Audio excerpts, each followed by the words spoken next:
Hello மக்களே, நான் இன்றைக்கி கீ ரைஸ் தான் சொல்லித்தர போகிறேன். கீ ரைஸ் எப்படி பண்ணணுன்னு பாருங்கள். பாஸ்மதி ரைஸை எடுத்துக்கோங்க. ஒரு 1/2 கிலோ 2 கிளாஸ் வரும். அந்த 2 கிளாஸ் அளவுக்கு அதை அளந்து ஊற வச்சுருங்க. ஒரு நல்லா கழுவுங்க. 2 டைம் 1 டைம் கழுவுங்க. ஆனால் கசக்கி கழுவக்கூடாது, உடஞ்சிரும். பாஸ்மதி ரைஸ் எப்போவுமே லேசாக சும்மா அப்படியே தனிஞ்ச மாதிரி வச்சு கழுவி நல்லா ஒரு 20 நிமிஷம் ஊற வச்சுருங்க. உங்கள்கிட்ட டைம் இருக்குன்னா அது 1/2 மணி நேரம் கூட ஊறட்டும், ஒன்றும் பிரச்சனை இல்லை. 1/2 மணி நேரம் ஊறினா இன்னும் நல்லா நீளமாக வரும்.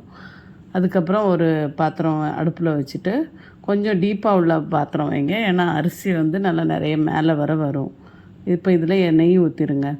நெய் ஒரு 1/2 கிலோவுக்கு ஒரு 50 கிராம் நெய் போதும். அவ்வளோ நெய் ஊற்றிடுங்க. அதுக்கப்புறம் பட்டை ஒரு 4 துண்டு, ஏலக்காய் ஒரு 3, கிராம்பு ஒரு 4, கொஞ்சம் ஒரு மிளகு ஒரு 5-6, கொஞ்சோண்டு சீரகம், கொஞ்சோண்டு பெருஞ்சீரகம், இவ்வளவும் தாளிக்க போட்டுருங்க. தாளிக்க போட்டு ரொம்ப நேரம் அதை தீய விடக்கூடாது. உடனே லைட்டாக கிண்டி விட்டு இதில் நம்ம தண்ணி ஊற்றிடணும். நம்ம 2 கிளாஸ் அரிசி போட்டிருக்கோன்னா நம்ம அதுக்கு 3 கிளாஸ் தண்ணி ஊற்றணும். 1க்கு 1.5 அளவு 3 கிளாஸ் தண்ணி ஊற்றிட்டு நம்ம அதில் உப்பு போட்டு மூடி வச்சிடுறோம். உப்பு கரெக்டாக 3 கிளாஸ் இல்லை 3.5 கிளாஸ் கூட ஊற்றுங்க. கம்மியாக ஊற்றாதீங்க. கம்மியாக ஊற்றினா வேவாது. 3 கிளாஸ்ன்றது கரெக்டாக இருக்கும். கொஞ்சம் சாஃப்டாக சாப்பிட்றவங்க 4 கிளாஸ் கூட ஊற்றலாம். 1க்கு 2 கணக்கு கூட ஊற்றலாம். நல்லா சாஃப்டாக வேணும் பிரியாணி, இப்போ இது சாப்பாடு அப்படின்னா நீங்கள் 2 கூட ஊற்றலாம். ஆனால் 1.5 கரெக்டாக இருக்கும். 1.5 அளவில் நீங்கள் 1க்கு 1.5 அளவில் தண்ணி ஊற்றி நல்லா கொதிக்க விட்ருங்க. அது கொதிக்கிற வரைக்கும் நம்ம மற்ற அதுக்கு போட வேண்டியதெல்லாம் நம்ம ரெடி பண்ணிக்கலாம். கொஞ்சம் கொத்தமல்லி, புதினா இதெல்லாம் தனியாக கட் பண்ணி வச்சுக்கலாம். இதில் உப்பு தேவையான அளவு உப்பு போட்டுட்டு இதை மூடிடுங்க. இது கொதிக்கும், கொஞ்சம் டைம் ஆகும். அது வரைக்கும் இது நல்லா கொதிக்கணும். சும்மா லேசாக கொதிக்கக்கூடாது, நல்லா கொதிக்கணும். கொதித்ததுக்கப்புறம் நம்ம அரிசி போடணும்.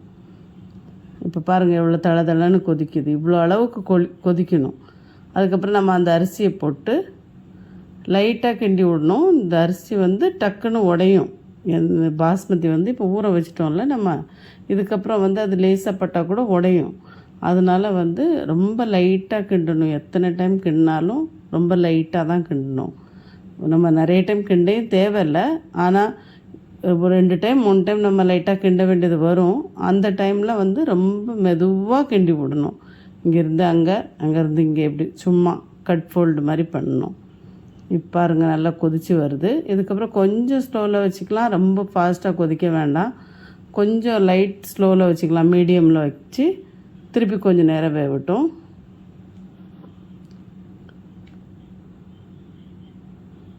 பாஸ்மதி ரைஸ் நீங்கள் என்ன ரைஸ் வேணாலும் வாங்கிக்கோங்க. ஆனால் கொஞ்சம் பழைய ரைஸாக வாங்கிக்கோங்க. இதுதான் வாங்கணும்னு இல்லை, கொஞ்சம் பழசாக இருக்கணும். பழைய ரைஸ் தான் உடையாது. புது ரைஸ் உடனே குழஞ்சிரும். அது டேஸ்ட்டே மாறிடும் எல்லாத்தையும். பழைய ரைஸாக பார்த்து வாங்கிக்கோங்க. நான் இப்போ இண்டியா கேட் போட்டிருக்கேன். உங்களுக்கு என்ன பிராண்ட் வேணாலும் நீங்கள் போட்டுக்கோங்க, அது பிரச்சனை இல்லை. இப்போ இது ஒரு 10 நிமிஷம்தான் ஆகும். ரொம்ப நேரமே ஆகாது. இந்த சாப்பாடு செய்கிறதுக்கு 10 நிமிஷமே ஜாஸ்தி தான். 10 நிமிஷத்தில் அந்த சாப்பாடு ரெடி ஆகிடும். அதனால் ரொம்ப நல்லா டேஸ்ட்டாகவும் இருக்கும். நீங்கள் கண்டிப்பாக இதை செஞ்சு பாருங்கள். செஞ்சு பார்த்துட்டு எனக்கு இது கிண்டுறது பாருங்கள். ரொம்ப ஸ்லோவாக கிண்டணும். இப்போ லைட்டாக எல்லா தண்ணியுமே வத்திருச்சு. ரைஸ் மட்டும்தான் இருக்குது. ரொம்ப சிம்மில் வச்சு ஒரு 5 நிமிஷம் மூடி விட்ருங்க. 5 நிமிஷம்தான், அதுக்கு மேலே டைம் தேவையில்லை. அதுக்கப்புறமா நம்ம அதை நிறுத்திடணும் கேஸை. ஏன்னா ரொம்ப நேரம் விட்டிங்கன்னா கீழே பூரா காஞ்சிரும். ஒரு 5 நிமிஷம் விட்டுட்டு டக்குன்னு புதினா கொத்தமல்லி போட்டு கேஸ் ஆஃப் பண்ணிடுங்க. கேஸ் ஆஃப் பண்ணி இன்னும் கொஞ்சம் நேரம் மூடி போடுங்க. அப்படியே உடனே டக்குன்னு சாப்பாடு பரிமாறக்கூடாது. கொத்தமல்லி புதினா போட்டு இன்னும் ஒரு 2 நிமிஷம் மூடி வச்சுட்டு ஒரு 5 நிமிஷம் கழித்து அதை திறங்க. நல்லா சாஃப்டாக வெந்திருக்கும். அது எடுத்து பார்த்தாலே தெரியும், தனித்தனியாக இருக்கும். அந்த ரைஸ் ஒரு ஒன்றோட ஒன்று சேராத மாதிரி நல்லா தனித்தனியாக நீளமாக வந்திருக்கும். அது ரொம்ப நல்லாயிருக்கும். நல்லா நீங்கள் பாருங்கள் இப்போ எப்படி வந்திருக்குதுன்னு பார்த்தாலே உங்களுக்கு தெரியும். ஒன்று கூட ஒட்டாது, எந்த ரைஸும் ஒன்றோட ஒன்று ஒட்டவே ஒட்டாது. இதே நம்ம குக்கரில் பண்ணோன்னா அது வந்து ஒட்டும், அவ்வளோ இதாக இருக்காது. கொஞ்சம் ஆறுனதுக்கப்புறம் வந்து ஒன்றோட ஒன்று சேர்ந்துடும். அதனால் நீங்கள் பாத்திரத்தில் பண்ணுறதே ப்ரிஃபர் பண்ணுங்கள். நம்ம பாத்திரத்தில் பண்ணால் அது ரொம்ப நேரம் வரைக்கும் இருக்கும். நம்ம சாயங்காலம் வரை வச்சு சாப்பிட்லாம், ஒன்றுமே ஆகாது, மறுநாள் வரைக்கும் கூட இருக்கும். அதனால் இது இது டோப்பில் பண்ணுறது தான் ரொம்ப நல்லது. இப்போ வந்து அது வெந்துருச்சு, எல்லாமே கிளியராகிட்டு நம்ம ஒரு 5 நிமிஷம் மூடி போட்டு இறக்கி இப்போ நம்ம சாப்பிட்றதுக்கு கொடுத்துடலாம். ஒன்றுமே பண்ண தேவையில்ல. இது கூட நம்ம சிக்கன் கிரேவியோ வெஜ் கிரேவியோ என்ன வேணாலும் சாப்பிட்லாம். யாருக்கு என்ன பிடிக்குதோ அது சாப்பிட்லாம். டால் கூட சாப்பிட்லாம், பருப்பு நம்ம டால் தடுக்கா சொல்கிறோம் இல்லையா, அது கூட சாப்பிட்லாம்.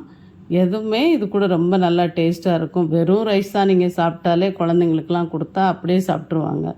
நம்ம கோகோனட் ரைஸ்லாம் இருக்குல்ல, அந்த மாதிரி டேஸ்ட் இருக்கும், ரொம்ப நல்லாயிருக்கும். நீங்கள் கண்டிப்பாக வீட்டில் ட்ரை பண்ணி பாருங்கள், பார்த்துட்டு எனக்கு சொல்லுங்கள். தேங்க்யூ.